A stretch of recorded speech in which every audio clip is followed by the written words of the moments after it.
On est avec Jérôme et Coraline aujourd'hui. Donc, comment vous allez, guys, tout d'abord? Très bien. On va très bien, très bien. Oui. Parfait. Parfait. Donc, on vient de faire un petit appel justement ici pour voir un peu comment est-ce que vous pouvez enchaîner, parce que vous avez du coup obtenu votre premier bien. Dites-moi un petit peu, avant de rentrer dans le programme, si vous pouvez partager dans quel état d'esprit vous étiez ou qu'est-ce que vous aviez déjà essayé de faire par vous-même pour comprendre pourquoi est-ce que vous avez décidé en fait de vous faire accompagner. Ben, ce qu'on a fait, c'est que avant de rentrer dans le programme, c'était principalement moi qui étais emballée par faire de l'investissement immobilier par rapport à Jérôme. Ouais. Parce que voilà, je voyais bien que même avec nos deux salaires, ça n'allait pas. Enfin, c'est pas qu'on vivait le grand luxe, qu'on devait quand même faire attention, que les fins de mois étaient difficiles et que je voulais trouver une solution pour améliorer ça. Et pour moi, la solution, c'était l'investissement immobilier. Après, c'est vrai qu'on s'était renseigné du coup à une banque traditionnelle, et clairement la banque elle nous a dit non, c'est pas possible. Enfin, oui, on vous prête 80%, mais donc si je vous donne 100 000 euros, vous devez mettre 20 000 euros plus encore vos frais de notaire et tout ça. Donc là, on s'est dit donc en fait pour 100 000 euros, c'est-à-dire rien du tout, on doit injecter presque 50 000 euros. Okay. Et bon, là, ça nous a refroidi complètement. On s'est dit, ouais, on n'y arrivera jamais. C'est que pour les riches. Désolée de le dire, mais c'est que pour les blindés, ce genre de truc. Et puis après, moi, je me suis dit, mais c'est pas possible. Je ne comprends pas pourquoi il y en a certains qui arrivent, qui sont pas, enfin, si, ils sont peut-être plus riches que nous, mais pas non plus beaucoup plus riches. Ils arrivent quand même à le faire. Donc, c'est qu'il doit quand même y avoir quelque chose derrière. Et même ceux qui investissent et qui achètent tous les ans, il doit y avoir des filons qu'on connaît pas et des connaissances qu'on n'a pas. Et j'ai voulu en fait aller plus loin quand même et pousser la recherche. Et c'est là qu'on a atterri dans la formation et qu'on s'est dit bon là on y va. Et c'est vrai que bon, je sais que Jérôme était un peu moins chaud. Et maintenant, à contrario, c'est lui qui est beaucoup plus chaud que moi, qui me dit allez on y va, on passe au suivant, on est parti, allez on enchaîne et voilà. Donc c'était plus comme ça qu'on est arrivé ici en fait. Ok, super intéressant. Pour toi, Jérôme, du coup, quelle était ta vision avant de démarrer le programme de l'investissement? Pourquoi tu étais un peu moins chaud à l'époque? Pourquoi tu te disais ah non, peut-être pas, etc. Quel était ton mindset avant?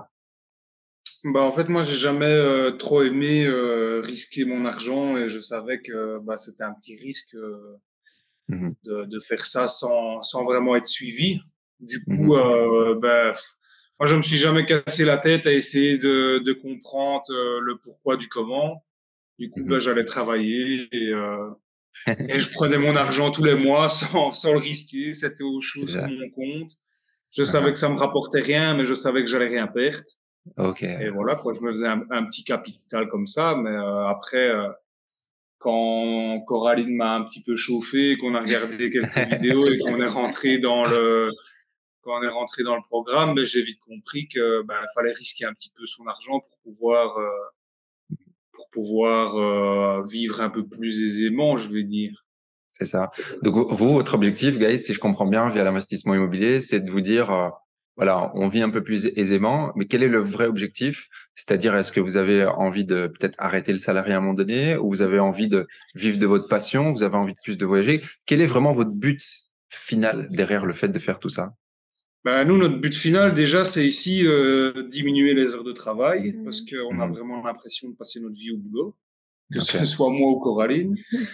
Et ensuite, si tout marche bien, ne plus travailler, oui, vivre de notre passion, donc c'est-à-dire voyage, et profiter aussi un maximum avec notre famille, tant que c'est possible. Et voilà, quoi. Moi, j'ai mis plutôt l'objectif, tu vois. J'ai fixé un objectif et je me suis dit 45 ans, je dois être pensionnée. Ça, c'est le rêve ultime. Je me dis, allez, à 45 ans, il faut que j'arrête de travailler. Enfin, on se comprend quand je dis ça parce que l'immobilier, c'est quand même du travail aussi. Je dis pas, mais il faut que j'arrête ce monde salarial d'être emprisonnée parce que c'est déjà le sentiment que j'avais avant de commencer. Mais j'ai encore plus ce sentiment-là d'être emprisonnée dans mon travail et je veux plus ça, en fait. Je veux vraiment profiter de la vie. Si on a envie de voyager 3 fois, on voyage 3 fois. Si on veut aller voir les parents les voir et rester une semaine près d'eux ou les emmener à gauche, à droite, qu'on puisse pouvoir le faire aussi. Et là, c'est vrai qu'avec le boulot qu'on fait tous les deux, on travaille les week-ends, on travaille les fériés, les dimanches, enfin, c'est tout le temps, quoi. Et c'est vrai que organiser même qu'un petit resto le soir, c'est toujours un casse-tête parce que c'est, ah non, on travaille là, ah non, ça va pas. Et ça, ça devient lourd, quoi. Ouais, Et même je comprends. la charge de travail est fatigante, enfin, voilà. Ouais, c'est ça. Ok, je comprends. Très bien. Alors, on va venir évidemment à ce que vous avez pu réaliser en plus ou moins 10 mois de programme. Avant d'en arriver à là et d'expliquer un petit peu votre projet rapidement, quelles ont été les 2 ou 3 choses qui ont été importantes pour vous dans le programme, qui vous ont vraiment permis de vous aider à passer à l'action et de vous permettre de faire ce que vous n'avez pas réussi à faire tout seul? Les 2 ou 3 choses dans le programme. Moi, il y en a une principalement, c'est les coachs. C'est Ok. vrai que le suivi qu'on a eu, dès qu'on avait un problème, c'est Ruben, je peux avoir une info. Et alors, voilà, on avait l'info directement. Ou dès qu'on avait un moment de doute, ben c'est vrai que même avec Jonathan nous a Jonathan, bien aidé, ouais. écoute Jonathan, comment tu fais ça aussi? Ok. Et en fait, on avait toujours la réponse en direct, et Ok. ça nous rassurait aussi. Ok. Enfin, moi, pour moi, c'est surtout ça qui nous a beaucoup aidé, c'est de les avoir à nos côtés. Et dès qu'on avait un Ok. doute, eh ben, on savait qu'on pouvait compter sur eux. Bon, après, Ça, on essayait aussi de chercher l'info par nous-mêmes, bien mais sûr. dès qu'on n'était pas sûr ou qu'on avait vraiment besoin d'être rassuré, ben hop, on leur faisait un petit message et Ok. ils nous aidaient, ils nous rassuraient. Voilà. C'était Ok. vraiment ça qui. Ok. Pour toi aussi, Jérôme, c'est la même chose. Donc en fait, le fait d'avoir des personnes qui investissent et qui sont plus avancées, qui vivent déjà de l'investissement, qui sont disponibles pour vous, c'est ça pour vous qui a fait la différence et qui a fait que vous avez réussi. Bah ouais, franchement, ouais, parce que, allez, que ce soit pour toutes nos questions qu'on a eues pour l'investissement ou au niveau des travaux ou au niveau des bails, des crédits, de tout ce que tu Mhm. peux, tout ce que tu peux utiliser dans l'immobilier, on a toujours eu quelqu'un qui nous a répondu, que ce soit Jonathan, Anto, Valentin, Ruben, n'importe qui. Mhm. Ils ont été assez réactifs rapidement, à part évidemment, ben, des fois le dimanche ou quoi, je peux C'est comprendre, mais après, même toi aussi, où tu as souvent posé des questions, où tu as été réactif assez rapidement aussi. Donc, Mhm. ça, c'est bien qu'on n'a jamais été dans le déni pendant au moins une semaine, tu vois. Mhm. C'est que c'était assez rapide, quoi. Donc, Cool. ça, c'est vraiment top comme Ok. suivi. Donc, Génial. et puis même, il y a tellement, il y avait tellement de vidéos ou de choses sur la plateforme que même si on n'avait pas une réponse, ben, on s'est toujours retourné voir Mhm. un petit peu comment ça se passe ou contacter les autres du groupe qui sont un peu plus experts dans l'investissement immobilier, j'ai envie de dire, ceux qui ont déjà Ouais. quelques biens et qui sont sur la plateforme. Ouais. Donc voilà, oh non, ça c'est bien. Franchement, c'est bien qu'on puisse discuter comme ça avec tout le monde et avoir une réponse assez rapidement. Parfait. Ok, super. C'est hyper important de savoir ça pour nous. Nickel. Et du coup, expliquez-nous, du coup, que, donc on en parlait tout à l'heure, hein, donc en plus ou moins 10 mois, vous avez donc acheté un appartement à Liège qui était Ouais. donc expliquer un petit peu comment est-ce qu'il était, pourquoi est-ce qu'on a acheté celui-là, expliquer un peu les chiffres rapidement. J'y vais, ok, ça va. Du coup, l'appartement qu'on a acheté, il était dans son jus, clairement. C'était la petite dame qui a vécu 20 ans dedans et qui n'a pas refait la déco du tout. Donc, il était vraiment dans son jus, la moquette, les tapisseries à fleurs, comme on disait, défraîchies. On a choisi cet appartement-là parce que on en avait visité 2 ce jour-là, un plus proche des Guillemins et Ouais. celui-là. Et on a Mhm. choisi celui-là parce que on a eu un meilleur feeling sur le bien quand même. Ouais. Et qu'on savait, enfin, qu'on nous avait dit aussi qu'il y aurait un potentiel avec l'arrivée du tram quand il serait terminé, Ouais. qu'il aurait aussi un potentiel à un moment donné. Mhm. Et enfin, je sais pas, on se projetait un peu plus dedans, enfin dans cet investissement, on le sentait un peu mieux, je sais pas pourquoi. Ouais. Donc on est parti sur celui-là, puis on savait que les travaux, bon, on n'est pas des grands bricoleurs, mais on a de la famille qui aide et ça a été super cool aussi. Et bon, on se débrouille aussi dans les petits travaux. Faut pas nous demander de recarreler, mais on s'est posé du parquet, donc ça C'est va. ça. On s'est dit que ça aurait pu être chouette de le faire nous-mêmes aussi et Mhm. et de gagner ça. On Ouais. éviter de passer par entrepreneur aussi. Et donc, quand on l'a acheté, de base, on nous avait dit que la locataire serait partie quand on signerait les actes. Or, il s'est avéré que la dame était toujours là. Donc là, ça nous a mis un peu une épine dans le pied parce que du coup, ça a retardé un petit peu tous les travaux. On a dû, nous, faire l'expulsion de la locataire. Et donc, en fait, on a réellement commencé les travaux au mois d'août. C'est ça. Et on voulait absolument louer pour la rentrée au mois de septembre. Donc, on avait un mois pour faire tout, c'est-à-dire les travaux. En plus, Liège, c'est à 1h30 de chez nous, donc on a dû s'arranger, prendre des congés et aussi pour aller. Et on a travaillé des heures et des heures dedans, on n'en pouvait plus. Je crois qu'on l'a maudit cet appartement à un moment donné. Mais donc ouais, on a fait en un mois les travaux, les annonces, les visites, la bonne recherche du locataire, les bails, enfin tout s'est vraiment fait en un mois, en un bloc. Franchement, c'était compliqué. Je suis fière de nous parce qu'on a réussi à le faire. Mais en même temps, je pense que si je devais refaire, je ferais pas comme ça pour un premier bien, en fait. Parce que là, c'était vraiment le premier bien d'investissement. C'était tout nouveau pour nous. Tout était nouveau. Et en fait, on a dû apprendre en accéléré et agir aussi en accéléré. Et ça, c'était vraiment compliqué. Et ça a vraiment pris beaucoup sur notre morale, notre fatigue. Enfin, on dormait à part, on vivait à part. Enfin, on pensait qu'à ça. On était omnibulés par ça. Et franchement, ça, c'était très, très fatigant. On était content que ça se termine et que ce soit loué.